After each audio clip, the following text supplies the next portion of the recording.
بریم سراغ جرم، آخرین ساخته و پرداخته مسعود کیمیایی. فیلمی که به 2 ورژن دوبله شده. یک فیلمی که به هر حال سیاه‌سفید است، دوبله شده مثل فیلم های قدیم ایرانی، کلاسیک ایرانی، و ورژن دیگرش هست که خب صدای خود بازیگران هست. فیلم سیاه‌سفیده، رنگی نیست. و میریم به سراغ مهمان عزیز این هفتمون که در استودیو خیلی دوست داشتیم همراهشون بودیم، ولی خب ایشون نتوانستن، در مسافرت هستن، ولی خب از طریق تلفن همراه و همگام نورافکن خواهند بود. جرم، ساخته و پرداخته مسعود کیمیایی. که از جیب چاق اومده بیرون.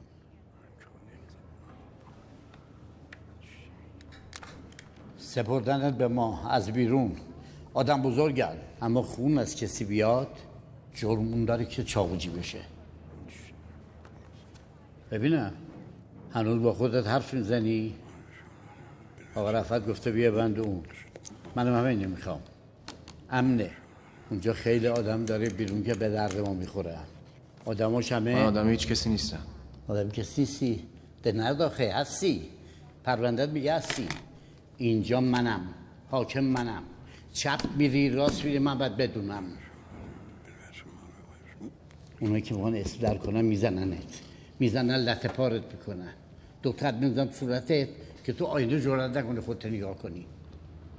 چشم قربان. اصلی فیلم تو سینما حواست جمع باشه، تو تاریکی یه جا بشی که پشت دیوار باشه، پشت خالی نباشه. نامرد زیاده.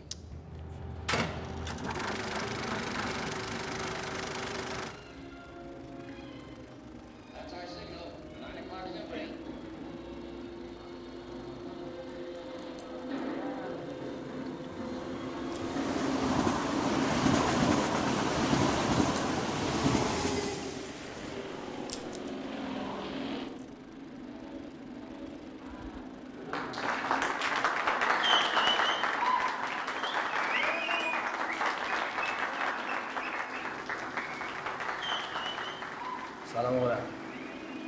میشه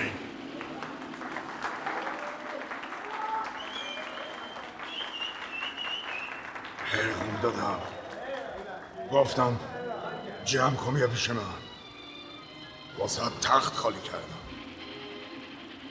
حواس بزننت نباشی واسه اسم در کردنم که شده میزننت بچه. میام آقا رفعت، ولی خودم میگم که بله، این هم از گوشه‌هایی از فیلم جرم. به هر حال بهش میپردازیم. آقای پارسا جعفری، دوست و یار همیشگی برنامه نورافکن، درود بر شما. خیلی وقت ازتون خبر نداریم آقای پارسا. درود بر شما و دوست عزیزم جناب آقای صبا صفدری. به ازتون اجازه میخوام که درود و سلام بر شما و همچنین بینندگان محترم و شنونده‌های عزیزتون داشته باشم. پوزش ما رو بپذیرید اگر اینکه چند وقته از ما چه بهش میگن اصولی اگر ایجاد شد عذر من رو بپذیرید و چون که خودتون مستحضر هستید به علت یه سری از مسائل و مشکلات شخصی چند وقتی در خدمت شما نبودم. خواهش میکنم قربان، خواهش میکنم. خب بینندگان عزیز ما در تلویزیون پارس با چهره آقای پارسا آشنایی دارن، در رادیو هم که بودیم که خب بسیاری در خدمتشون بودیم. آقای پارسا فیلم جرم رو دیدید؟ جرم همون هفته اول که چند سال پیش اومد اکران شد من این سعادت رو داشتم که ببینم و خودتون میدونید که من هم عاشق آقای کیمیایی هستم و فیلماشون، همچنان منتقد فیلم ها و آثارشون هم هستم. البته بگم که فیلم جرم آخرین ساخته ایشونه، ولی خب بسیار وقفه‌ای که آمد روی اکران، یعنی وقتی به اکران اومد حدوداً 2 سال 1 سال و نیم ازش گذشت وقتی به خانه های من و شما رسید. این هم حتما باید اضافه بکنیم که دوستان فکر نکنن فیلم قدیمیه، آخرین ساخته ایشونه. دقیقا همینجور. بفرمایید.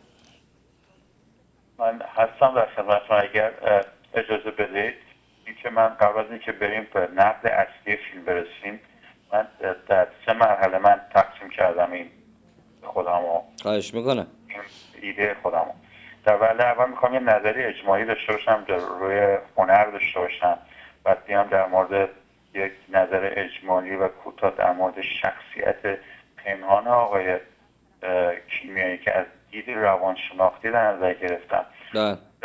در وهله آخر من اومدم قصد داشتم که بخوام موضوع انتقادی خودم و نقد خودم در رابطه با اظهار نظر بکنم. خواهش. در ابتدا اگر ما بیایم این بخوایم ببینیم که یعنی چی، دید من، البته من از دید خودم نگاه میکنم، در مقدمه میتونم بگم که هنر یعنی آفریدن و خلق کردن، یعنی در تضاد بین خیر و شر است که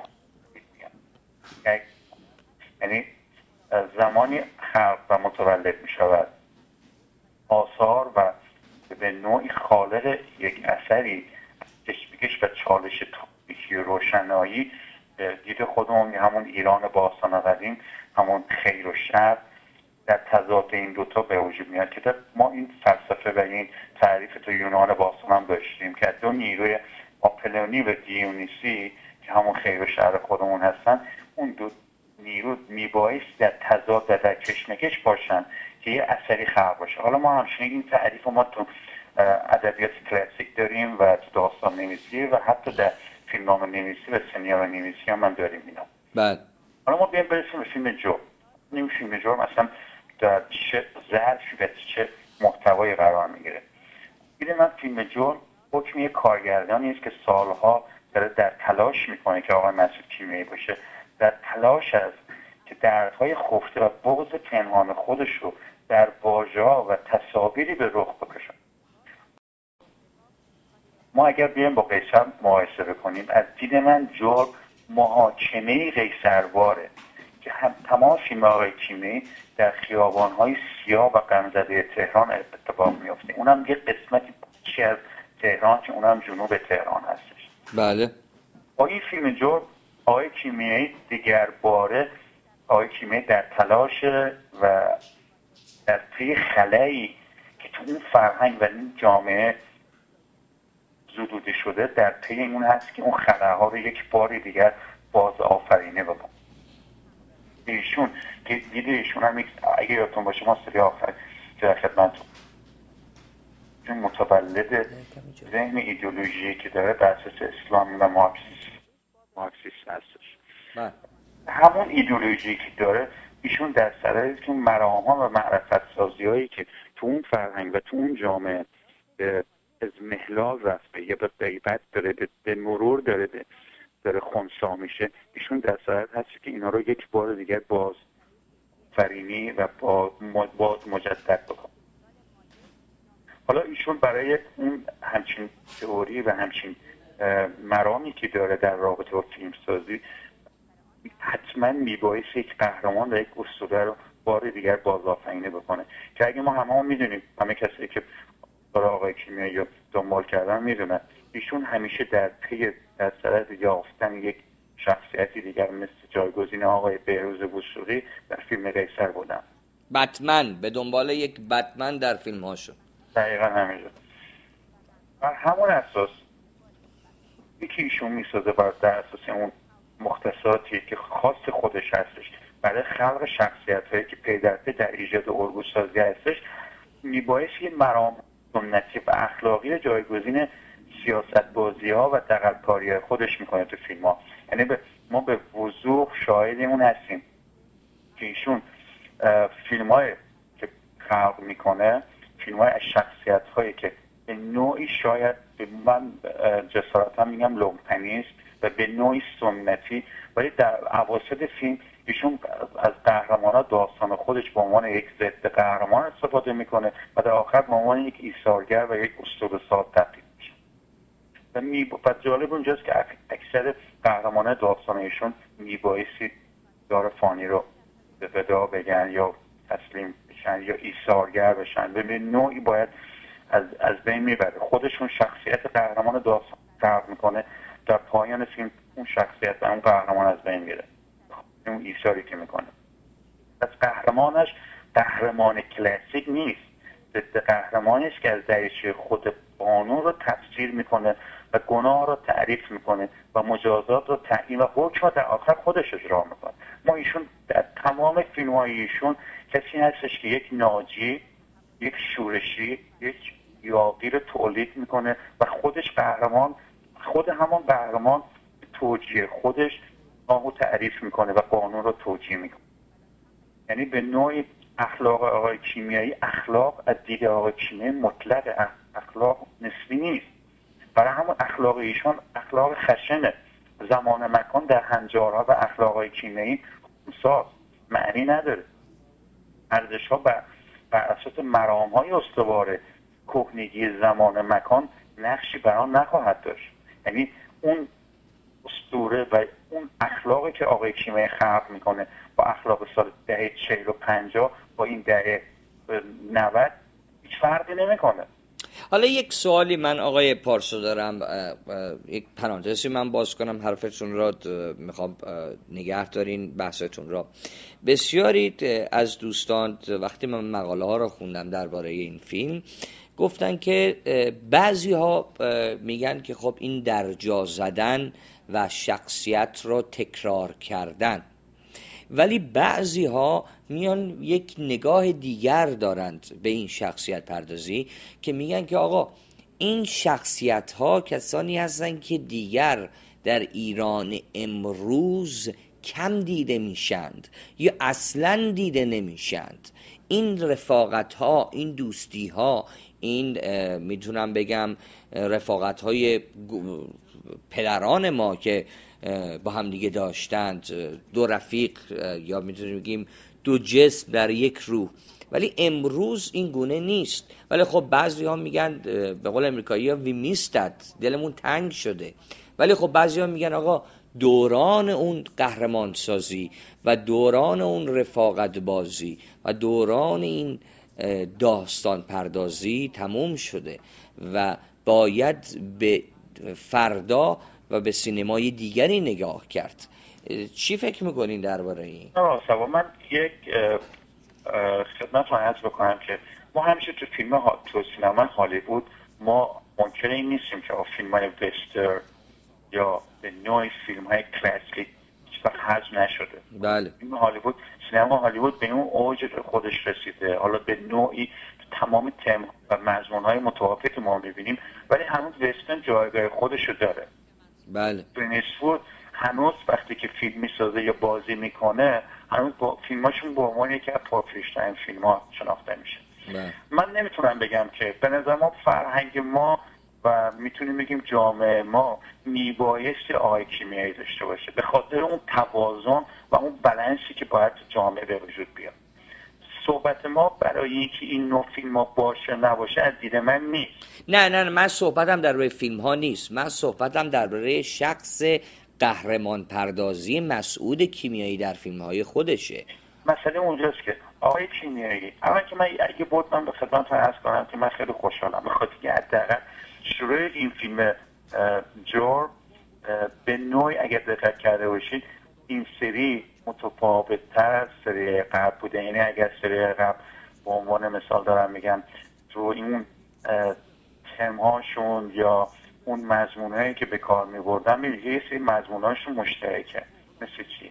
مثل چاق و زامندار، پیر، مثل پیرند لباس مشکی، شلوار مشکی، کفش مشکی، مثل زیارت به مشهد. تما تو تمام دیالوگشون متشابه، یعنی همش تکرار شده.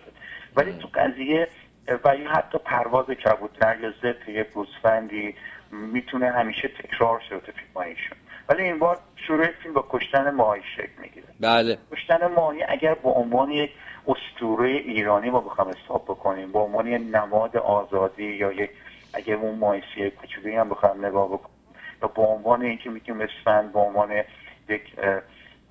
یک اهرام یا یک تمی باشه که داره ذبح میشه، یک شاید میتونیم بگیم این ماهی خودش میتونه یه تعریف خاصی میتونه از اون فرهنگ میتونه داشته باشه. بله، همون تیتراژی که الان دیدیم با هم. تیتراژی که با هم. بله. همون اساس من میتونم بگم، البته من قبل از اینکه من بخوام برم تو بطن و یا تو این جزئیات فیلم، من اجازه میخوام ازتون یک شعری از خود آقای کیمیایی که در یکی از این کتاب‌ها به اسم زخم عقله، اسم کتابه که سروده خود ایشون هستش. من یک سروده خیلی چکامه خیلی کوتاهی هستش من عنوان بکنم. بر اساس همون چکامه من سعی کنم ایشون روانشناختی بکنم، از دید روانشناسی ایشون بازیابی بکنم افکارشون. میفرماید سروده‌ای که کردن گفته که در انگشت نگاری چه جرمی از گذشته من افشا می شود، مظلومیت ما وقتی تحقیق می شود که عشق در لمس انگشت های ما نشان جرم است. اگر نفس جرم باشد هنوز نفس نیفتادم. پس من از تعبیر و به قولی از سروده ایشون من میتونم اینجوری ارزیابی بکنم ایشونو. عجب. و ایشون شاعر هم هستن؟ بله ایشون از دید به عنوان یک دید من کسی هستش که ها و به نوعی میتونم بگم که با اینکه من خودم یکی از منتقدایشون هستم ولی آثارشون حداقل معضلات اجتماعی به گونه‌ای تصویر میکشه که بر اساس ایدئولوژی ذهنی و فکری خودشون که من اصلا نمیخوام بگم درست یا غلطه، که ایشون به عنوان یک جامعه شناس حداقل جامعه شناختی و روانشناختی تو فیلماشون ما میتونه ببینیم. بله. ولی از اینجایی که خب همیشه یکی از ابزارها و یا وسیله بوده که ذهن پنهان آقای کیمیایی همیشه مشهود بوده، ولی این بار تو جرم به نوعی اسلحه که به این فیلم جرم مشهود هستش برای احقاق حق نیست بلکه برای امرار معاش است. در انتهای فیلم ما به وضوح اینو شاهد هستیم، انقلابی بی مقدمه در شخصیت قهرمان فیلم ایجاد میشه. یعنی اگر ما تو فیلم‌های مثل گوزن‌ها یا همون گوزنا سر می‌بینیم ولی تو مقدمه شخصیت این قهرمان آقای پولادی کیمیایی یا رضا سرچشمون نمی‌بینیم، به خاطر که آقای پولادی کیمیایی از دید من انتقادی که میتونم شون هستش اینه که آقای پولادی کیمیایی قیصر نیست، پولادی همون رضایی، به خاطر اینکه رضای خسته آسی این سینما نیست. آقای کیمیایی پولادی کیمیایی خیلی معصوم‌تر از قیصره. ضد قهرمان در این دنیای خشن و مردانه اصلا متعلق به این دنیا نیستش. همچنین ما بخوام ارزیابی کنیم تو فیلم قبلی ایشون ناصر آقای حامد بهداد باشن رغم اعتیادش با اینکه معتاد هست تو فیلم ایشون در تلاش هستش که ایشون یه آدم معتاد دیگه عنوان بکنه ولی سید گوزن‌ها یا همون گوزنا نیستش. چنانچه رأفت خان تو محسن دربندی ما تو فیلم اعتراض میاد که اگه کرده باشید تو فیلم اعتراض نیستش آقای رأفت خان. بله. یا حتی سیاوش در فیلم اعتراض پولاد پارسا پیروزفر. بله. به نظر من آقای کیمیایی بر اساس این شعری که چون سرودن در تلاش بوده، در صدد بوده که همه کاراکترها رو به نوعی بازآفرینی و مجددا شخصیت‌های گذشته خودش به نوعی بیافرینه، خلق بکنه. همون تعریفی که در رابطه با هنر کردن. ولی متاسفانه شکل نتونست به خوبی به فرم و محتواش نتونست به اجرا در بیاره. به نظر من حکایت جرم حکایت همون مینیوسی که ناصر تو فیلم میخواست اون نعش اون یا به این نیمه جان اون شخص آدم رو میخواست بهش تحمیل میکردن که یدک بکشه با اساس من فکر میکنم که فیلم جرم علاوه بر این که یک فیلم میتونیم بگیم نیمه هنریه ولی از دید من میبایستی کارگردان میبایستی دقت میکرد برای انقلاب و برای متحول شدن قهرمان و اسطوره خودش میبایستی یک ساین یا یه علامت هایی به بیننده خودش میداد. همینجور که من خودم با این فیلم رو چند بار دیدم و با آثار ایشون آشنا هستم.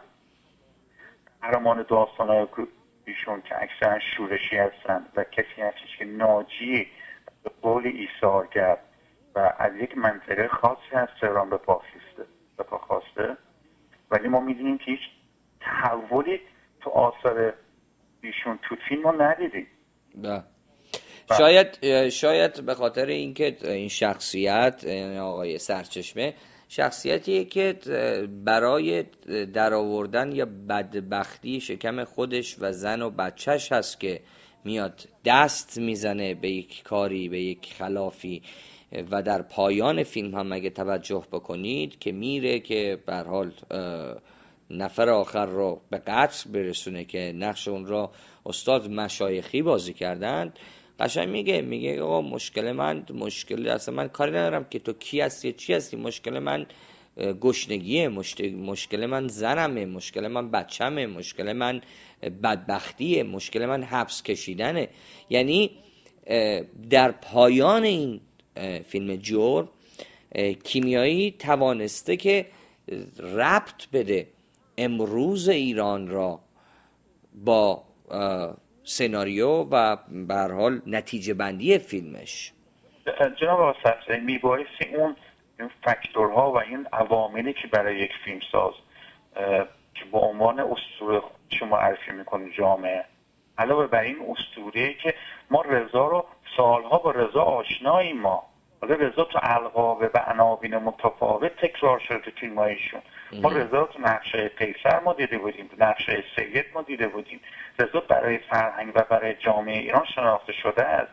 رضایی که ما امروز به این صحبت شما میکنیم، اگه ما ببینیم تو جنبش سیاسی و نهاد جنبش‌های مردمی ما نگاه میکنیم، آماری که نشون میده اتفاقا برخلاف تفکر ایشونه. خاطر اینکه از قشر ضعیف و قشر جنوب شهر بلند نشد این جنبش از طبقه متوسط این بار بلند شد. پس من نمیتونم، من میبایست اسطوره‌ای، من اتفاقا خودم مخالف الگوسازی نیستم، به خاطر اینکه جامعه میبایستی، اگر من حتی مخالف فیلم فارسی هم که باشم، من برای سینمای فارسی اون موقع، جوانای اون موقع یا نوجوانای اون موقع الگوهای فردی مثل بهروز بود که ازشون الگوسازی بکنن هر آنچه که غلط اگر باشه.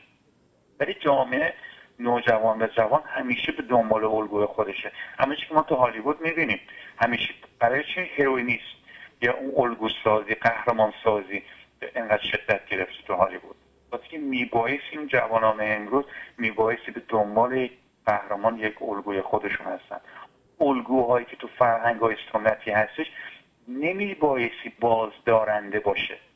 میبایستی فرهنگ سنتی اگر فرهنگ بازدارنده باشه از دنیای مدرن و عقب میمونیم. برای همون ایشون کیمیایی در تضاد بین فرهنگ سنتی و مدرنیتی گیر کردن. ایشون در این دو زمان دو دست نسلی و گسست زمانی ایشون نتونستن متحمل بشن. در همون تو دهه 40 و 50 خودشون ایشون موندن. آقای کیمیایی این که به نظر من شاید یکی از بگم شاید کسی باشه که هر وقت هر ازگاه که فیلم ساختن شاید یکی از یعنی کسی بودن که منتقدین بیشماری بر فیلم‌هایشون نقد کردن، ولی جای بسی تأسف از ایشون تو دهه همون 40 و 50 خودشون موندن. بعد آقای پارسا وقتمون کمه، حدوداً 3 دقیقه بیشتر وقت نداریم. خیلی کوتاه دوست دارم که نتیجه بندی بکنید. البته گفتگو با آقای جعفری را حتما دنبال میکنیم، دارم هفته آینده بتونیم در خدمتشون باشیم در استودیو، حالا دنباله جرم را یا فیلم جدید آقای قبادی را با هم بتونیم صحبت بکنیم. چرا آقای کیمیایی فکر میکنین چرا نوستالژی را این دفعه به نوع دیگه به ما نشون داد؟ سیاه‌سفید، فیلم دوبله شده ما را به یاد اون زمان، چرا این احساس را کردی؟ چرا فکر کرد که این فیلم باید سیاه سفید ساخته بشه؟ چرا یا حتی از اون میتونم بگم نوستالژی تر که دوبله و صداهای آشنا مثل استاد منوچهر اسماعیلی و گروه ایشون باید می اومدن این فیلم رو دوبله میکردن؟ چرا فکر میکنین دلیلش به خاطر چه بوده؟ من همونجور که خدمتتون عرض کردم، ایشون با همون شعری که سروده خودشون بود که ایشون در صدد و در تلاش هست شده پنهان خودشون رو به نوعی و به فرم امروز پیدا بکنن یا به زبان امروز بخوان ترجمه بکنن، ولی متاسفانه ایشون این خط سیر زمانی رو در توجه نکردن. مثلا اینجاست که آقای به نظر من مشکل کیمیایی فقط تکرار قصه هاش نیست، قصه های دهه 45 هم نیستش، بلکه شکل از ساختار. من انتقادی که دارم در وهله آخر اینه، شکل از ساختار و روایت کلاسیک، به نظر من کلاسیکه و شکلگیری اون داستان کلاسیکه که اگر با ارجاعات متعدد و مختصات ذهنی خودشون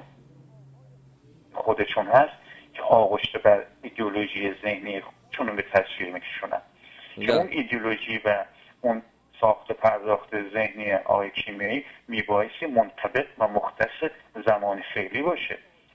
من فکر میکنم که با تو دهه 40 و 50 زندگی میکنن ولی میخواد آثاری خلق بکنه که تو دهه مثلا 90 بشه. نه، بسیار بسیار از شما سپاسگزارم آقای پارسا جعفری، دوست بسیار خوب، جامعه شناس، که امیدوارم که هفته آینده بتوانیم در خدمتتون باشیم در استودیو تلویزیون پارس و بتوانیم گفتگومون رو در هفته‌های آینده هم دنبال بکنیم. آقای جعفری، سپاس و درود فراوان به شما و شنونده ها و بیننده های محترمتون. من سپاسگزارم از اینکه وقت به من دادید که من در خدمت شما باشم. حتما من در خدمتتون هستم. بسیار سپاسگزارم. پس تا هفته آینده. متشکرم. خیلی ممنون.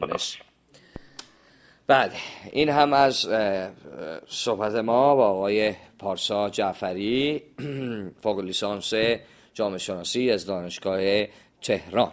اجازه بدید خیلی کوتاه، حدوداً 30 ثانیه به یکی از همین قسمت‌های این فیلم توجه کنیم، چون که دوست دارم با صدا و بک‌گراند و موسیقی این فیلم هم آشنا بشیم، کمی ببینیم و پس از آن که میام که وقت موسیقی باید نورها را خاموش کنیم. خواهش خدا این بند اما واکن. خدا یه روزی این بندگانت هم آزاد کن که دیگه بسه دیگه. مصب تو مصیبت.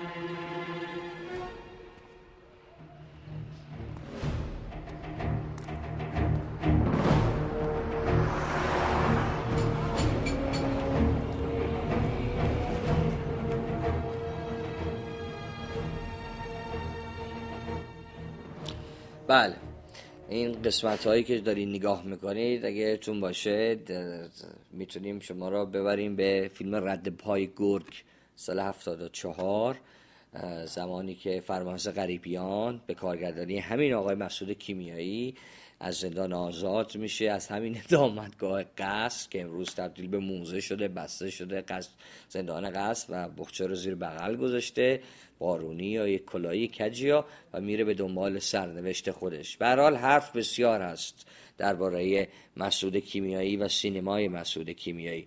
امیدوارم که دوستان عزیز، همراهان و همگامان این برنامه نظراتیشون را بر سبا صفدری فیسبوک / صفدری یا sam.saftari@yahoo.com به سوی ما پرتاب کنند و بتوانیم با هم دیگه در میان بگذاریم حرفا و انتقادات شما را. بسیار سپاسگزارم. اولین مسیج هم رسید.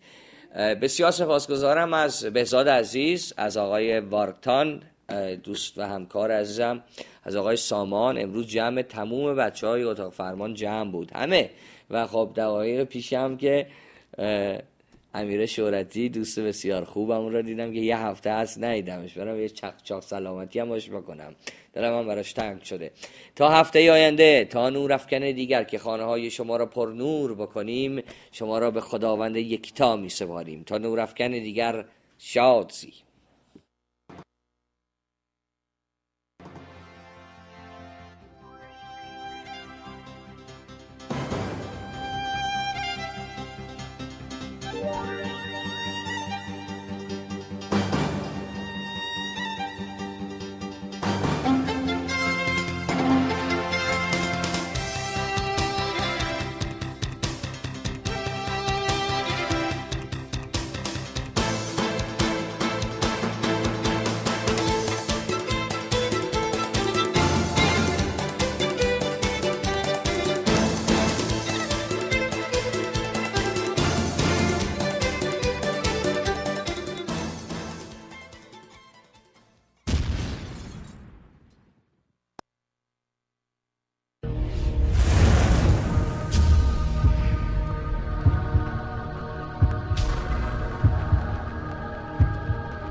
حالا جرم، ما اگر بیایم با قیصر مقایسه بکنیم، از دید من جرم محاکمه قیصرواره که تمام فیلم آقای کیمیایی در خیابان‌های سیاه و غمزده تهران اتفاق میفته. اونم یه قسمتی از تهران که اونم جنوب تهران هستش. بله. با این فیلم جرم آقای کیمیایی دیگر باره، آقای کیمیایی در تلاش و در پی خلایی که تو اون فرهنگ و این جامعه زدوده شده در پی اون هست که اون خلاها رو یک بار دیگر باز آفرینه بکن. ایشون که دیده ایشون هم اگه یادتون باشه ما سری آخر که در خدمتتون چون متولد ذهن ایدئولوژی که داره بر اساس اسلام و مارکسیسم هستش. همون ایدئولوژی که داره ایشون در سر اون مراها و معرفت سازی هایی که تو اون فرهنگ و تو اون جامعه از محلال رفته یا به غیبت داره، به مرور داره خنثی میشه، ایشون در صورت هست که اینا رو یک بار دیگر باز فرینی و باز مجدد بکنه. حالا ایشون برای اون همچین تئوری و همچین مرامی که داره در رابطه با فیلمسازی حتما میبایست یک قهرمان و یک اسطوره رو بار دیگر بازآفرینی بکنه که اگه ما همه میدونیم، همه کسی که برای آقای کیمیایی رو دنبال کردن میدونن ایشون همیشه در پی در صدد یافتن یک شخصیتی دیگر مثل جایگزین آقای بهروز وثوقی در فیلم قیصر بودن. بتمن، به دنبال یک بتمن در فیلم هاشون. دقیقا همینجا. بر همون اساس یکی ایشون میسازه بر در اساس اون مختصاتی که خاص خودش هستش برای خلق شخصیت هایی که پی در پی در ایجاد الگوی سازی هستش، میبایست یه مرام سنتی و اخلاقی جایگزین سیاست بازی ها و دغل‌کاری های خودش میکنه تو فیلم ها. یعنی ما به وضوح شاهد اون هستیم که ایشون فیلم های که خلق میکنه فیلم های از شخصیت هایی که به نوعی شاید من جسارتا میگم لومپنیست و به نوعی سنتی، ولی در اواسط فیلم ایشون از قهرمان‌ها داستان خودش به عنوان یک ضد قهرمان استفاده میکنه و در آخر به عنوان یک ایثارگر و یک اسطوره‌ساز تبدیل میشه. و جالب اونجاست که اکثر قهرمان‌ها داستان ایشون میبایستی دار فانی رو به ودا بگن یا تسلیم بشن یا ایثارگر بشن و به نوعی باید از بین میبره. خودشون شخصیت قهرمان داستان خلق میکنه، در پایان فیلم اون شخصیت و اون قهرمان از بین میره، اون ایثاری که میکنه. از قهرمانش قهرمان کلاسیک نیست، ضد قهرمانی است که از دریچه خود قانون رو تفسیر میکنه و گناه رو تعریف میکنه و مجازات رو تعیین و حکم رو در آخر خودش اجرا میکنه. ما ایشون در تمام فیلم‌های ایشون کسی هستش که یک ناجی، یک شورشی، یک یاغی رو تولید میکنه و خودش قهرمان، خود همون قهرمان توجیه خودش آهو تعریف میکنه و قانون رو توجیه میکنه. یعنی به نوعی اخلاق آقای کیمیایی، اخلاق از دید آقای کیمیایی مطلق، اخلاق نسبی نیست. برای همون اخلاق ایشون اخلاق خشنه، زمان مکان در هنجارها و اخلاق آقای کیمیایی خونساز معنی نداره. ارزش ها بر اساس مرام های استواره، کهنگی زمان مکان نقشی بر آن نخواهد داشت. یعنی اون اسطوره و اون اخلاقی که آقای کیمیایی خلق میکنه با اخلاق سال دهه 40 و 50 با این دهه 90 هیچ فرقی نمیکنه. حالا یک سوالی من آقای پارسا دارم، یک پرانتزی من باز کنم، حرفتون را میخوام نگه دارین بحثتون را. بسیاری از دوستان وقتی من مقاله ها را خوندم درباره این فیلم گفتن که بعضی ها میگن که خب این درجا زدن و شخصیت را تکرار کردن، ولی بعضی ها میان یک نگاه دیگر دارند به این شخصیت پردازی که میگن که آقا این شخصیت ها کسانی هستند که دیگر در ایران امروز کم دیده میشند یا اصلا دیده نمیشند. این رفاقت ها، این دوستی ها، این میتونم بگم رفاقت های پدران ما که با هم دیگه داشتند، دو رفیق یا میتونیم بگیم دو جسم در یک روح، ولی امروز این گونه نیست. ولی خب بعضی ها میگن به قول امریکایی ها we missed that، دلمون تنگ شده. ولی خب بعضی ها میگن آقا دوران اون قهرمان سازی و دوران اون رفاقت بازی و دوران این داستان پردازی تموم شده و باید به فردا و به سینمای دیگری نگاه کرد. چی فکر میکنین درباره این؟ سوا من یک خدمتتون عرض بکنم که ما همیشه تو تو سینما هالیوود ما منکر این نیستیم که فیلم‌های وستر یا به نوعی فیلم‌های کلاسیک هیچ وقت حذف نشده. بله. فیلم هالیوود، سینما هالیوود به اون اوج خودش رسیده. حالا به نوعی تمام تم و مضمون‌های متفاوتی که ما می‌بینیم، ولی هنوز وسترن جایگاه خودش رو داره. بله. برینیسفورد هنوز وقتی که فیلم میسازه یا بازی میکنه، هنوز با فیلماشون به عنوان یکی از پرفروش‌ترین فیلم‌ها شناخته میشه. من نمیتونم بگم که به نظر ما فرهنگ ما و میتونیم بگیم جامعه ما میبایستی آقای کیمیایی داشته باشه، به خاطر اون توازن و اون بالانسی که باید جامعه به وجود بیاد. صحبت ما برای اینکه این نوع فیلم ها باشه نباشه از دید من نیست. نه من صحبتم درباره فیلم ها نیست، من صحبتم درباره شخص قهرمان پردازی مسعود کیمیایی در فیلم های خودشه. مسئله اونجاست که آقای کیمیایی، اول که من اگه بود من به خدمتتون عرض کنم که من خیلی خوشحالم بخاطر که حداقل شروع این فیلم جور به نوعی اگر دقت کرده باشید این سری متفاوت‌تر از سری قبل بوده. یعنی اگر سری قبل به عنوان مثال دارم میگم تو این تم‌هاشون یا اون مضمونایی که به کار می‌بردن یه سری مضموناشون مشترکه. مثل چی؟ مثل چاق و زامندار، پیر، مثل پیرن لباس مشکی، شلوار مشکی، کفش مشکی، مثل زیارت به مشهد. تمام تو تمام دیالوگشون متشابه، یعنی همش تکرار شده. ولی تو قضیه و حتی پرواز کبوتر یا ضد یک گوسفندی میتونه همیشه تکرار شده تو فیلم‌هایشون. ولی این بار شروع فیلم با کشتن ماهی شکل میگیره. بله. کشتن ماهی اگر به عنوان یک اسطوره ایرانی ما بخوام حساب بکنیم، به عنوان یک نماد آزادی یا یک اگر اون ماهیچه کوچولی هم بخوام نگاه بکنیم یا به عنوان اینکه میگیم اسفند به عنوان یک اهرام یا یک تمی باشه که داره ذبح میشه، یک شاید میتونیم بگیم این ماهی خودش میتونه یه تعریف خاصی میتونه از اون فرهنگ میتونه داشته باشه. بله، همون تیتراژی که الان دیدیم با هم. تیتراژی که با هم. بله. همون اساس من میتونم بگم، البته من قبل از اینکه من بخوام برم تو بطن و یا تو این جزئیات فیلم، من اجازه میخوام ازتون یک شعر از خود آقای کیمیایی که در یکی از این کتابا به اسم زخم عقله، اسم کتابه که بوده خود ایشون هستش. من یک سروده خیلی چکامه خیلی کوتاهی هستش من عنوان بکنم. بر اساس همون چکامه من سعی کنم ایشون روانشناختی بکنم، از دید روانشناسی ایشون بازیابی بکنم افکارشون.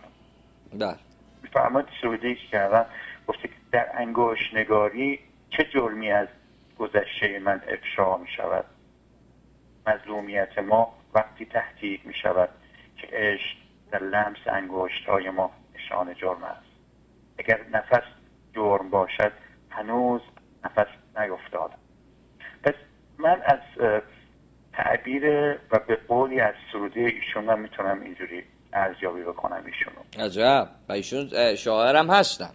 بله ایشون از دیده به عنوان یک دید من کسی هستش که ها و به نوعی میتونم بگم که با اینکه من خودم یکی از منتقدایشون هستم ولی آثارشون حداقل معضلات اجتماعی به گونه‌ای تصویر میکشه که بر اساس ایدئولوژی ذهنی و فکری خودشون که من اصلا نمیخوام بگم درست یا غلطه، که ایشون به عنوان یک جامعه شناس حداقل جامعه شناختی و روانشناختی تو فیلماشون ما میتونیم ببینیم.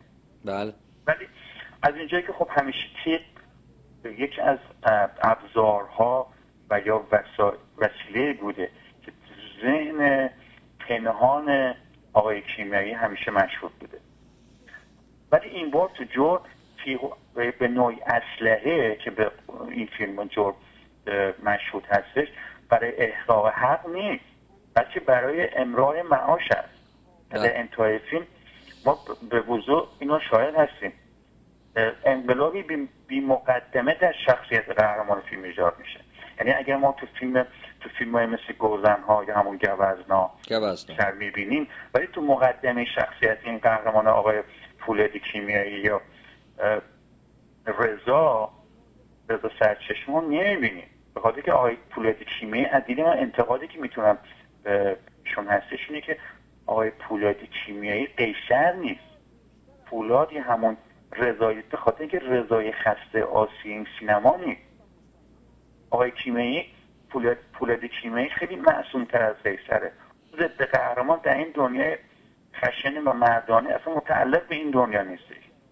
همچنین ما بخوام عرضه بکنم تو فیلم قبلی ایشون ناصر آقای حامد بهداد باشن، رغم اعتیادش با اینکه معتاد هست تو فیلم ایشون در تلاش هستش که ایشون یه آدم معتاد دیگه عنوان بکنه، ولی سید گوزن‌ها یا همون گوزنا نیستش.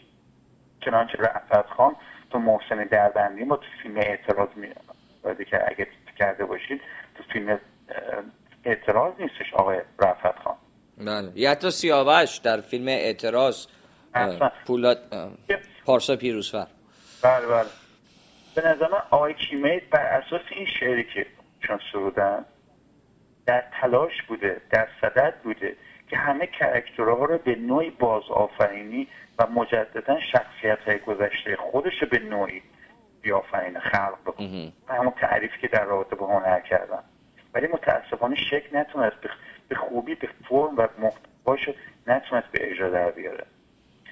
به نظر من حکایت جرم حکایت همون مینیویسی که ناصر تو فیلم میخواست اون نعش اون یا به این نیمه جان اون شخص آدم رو میخواست بهش تحمیل میکردن که یدک بکشه با خودش.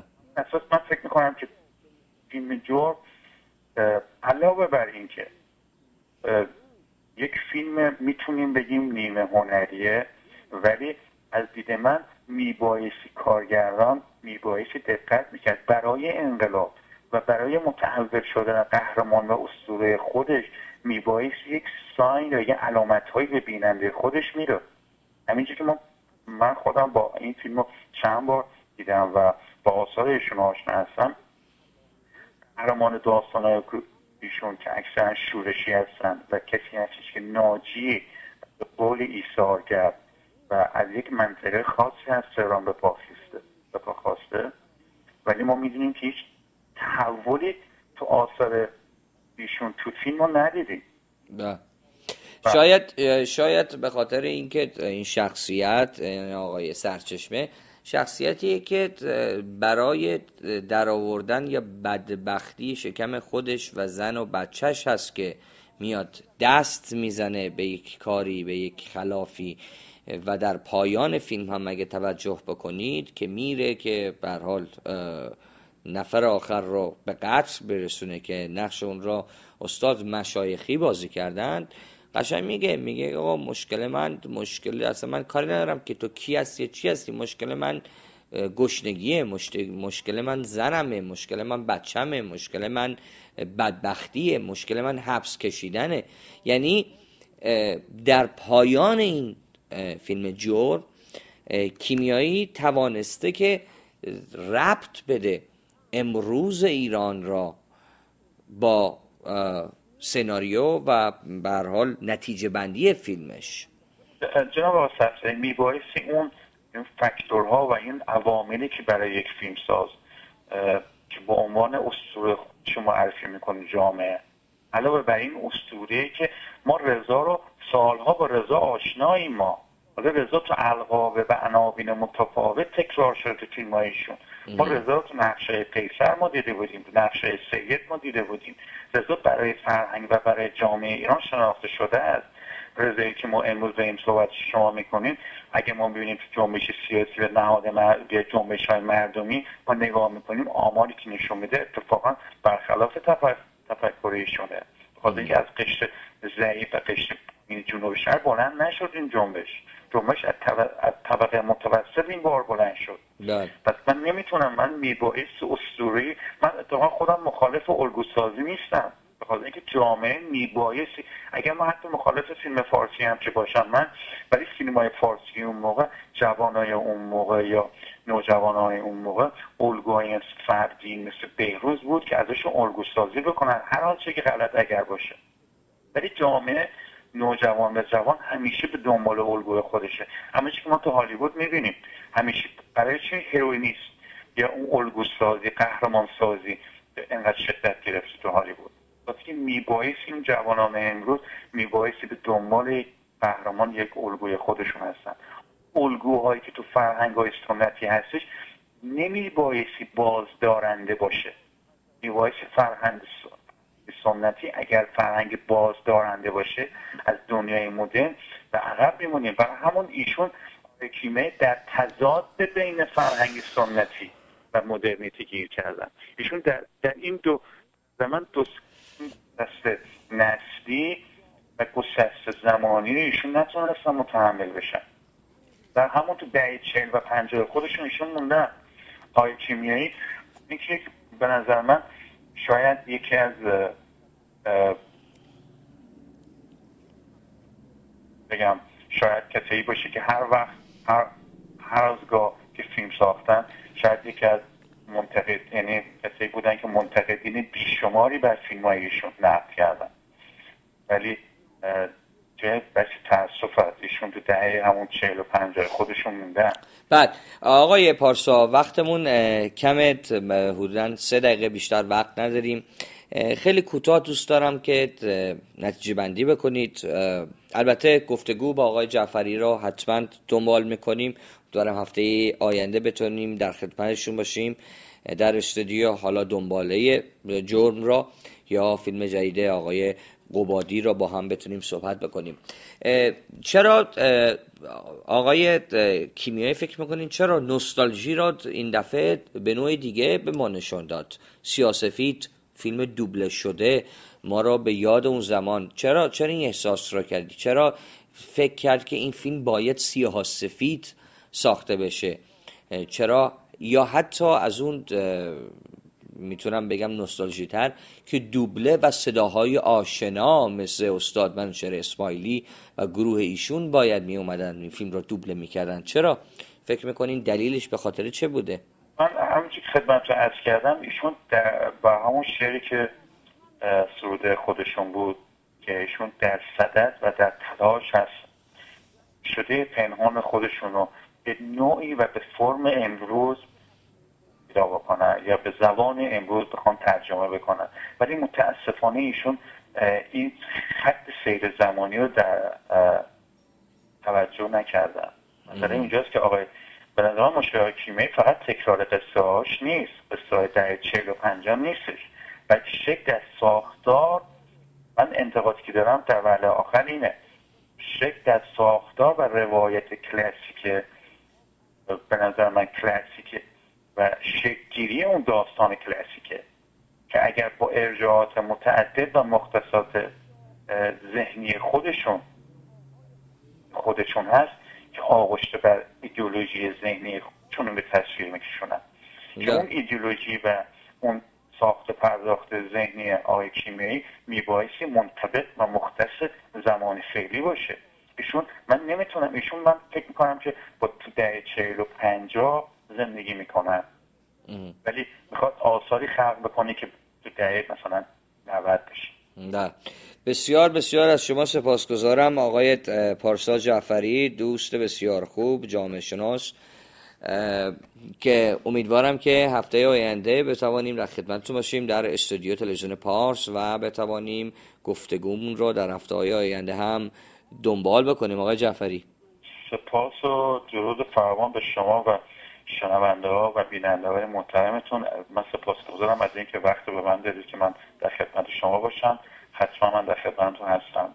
بسیار سپاسگزارم. پس تا هفته آینده. متشکرم. خیلی ممنون. بله این هم از صحبت ما با آقای پارسا جعفری.